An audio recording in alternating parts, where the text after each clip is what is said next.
उल्टे मुर्दे की कहानी यहीं खत्म नहीं हुई थी, बल्कि असली खौफ तो अब शुरू हुआ।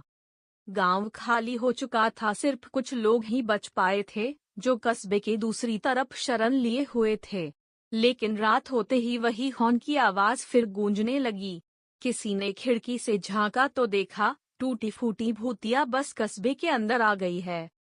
उस बस के अंदर कई जले हुए चेहरे खिड़कियों से झांक रहे थे, और ड्राइवर की परछाई धीरे धीरे उतरकर सड़क पर आ खड़ी हुई।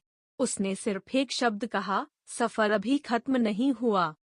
कस्बे के लोग भागने लगे, पर हर गली के आखिर में वही साया खड़ा मिलता। लोगों को समझ ही नहीं आया कि वो भाग कहाँ रहे हैं। अचानक एक घर के भीतर से औरत की चीख सुनाई दी। लोग दौड़े अंदर गए तो देखा, कमरे की दीवारों पर उल्टे चेहरे उभर आए हैं।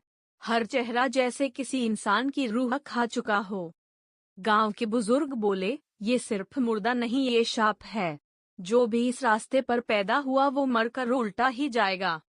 कस्बे में तांत्रिक का शिष्य बचा हुआ था। उसने कहा, अगर हमें इस आत्मा को रोकना है तो उस जगह जाना होगा जहां पहली बार उसकी मौत हुई थी। सब मिलकर उस खाई की तरफ चले जहां बस गिरकर जली थी। जंगल घना होता जा रहा था। हर पेड़ के पीछे से फुसफुसाहट सुनाई दे रही थी, तुम्हें भी उल्टा कर देंगे। खाई के पास पहुंचते ही धरती कांपने लगी। जली हुई बस अपने आप बाहर निकल आई। उसके अंदर से राख, हड्डियां और खून बाहर बहने लगे। ड्राइवर की आत्मा फिर प्रकट हुई।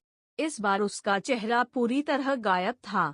सिर्फ पीछे की खोपड़ी पर आंखें उगाई थीं, और वो गर्ज कर बोला, अब कोई चिता, कोई बलिदान मुझे नहीं रोक सकता। शिष्य ने मंत्र पढ़ना शुरू किया। जैसे ही मंत्र गूंजे, हवा तेज हो गई। आसमान में काले बादल उमड़ पड़े। ड्राइवर की चीखें गूंजने लगीं। अचानक खाई से हाथ निकलकर शिष्य को पकड़ लिया। वो चीखता रहा, भागो, मैं इसे रोक नहीं सकता, भागो। बाकी लोग भाग खड़े हुए, लेकिन पीछे से हॉर्न की आवाज और तेज होती गई।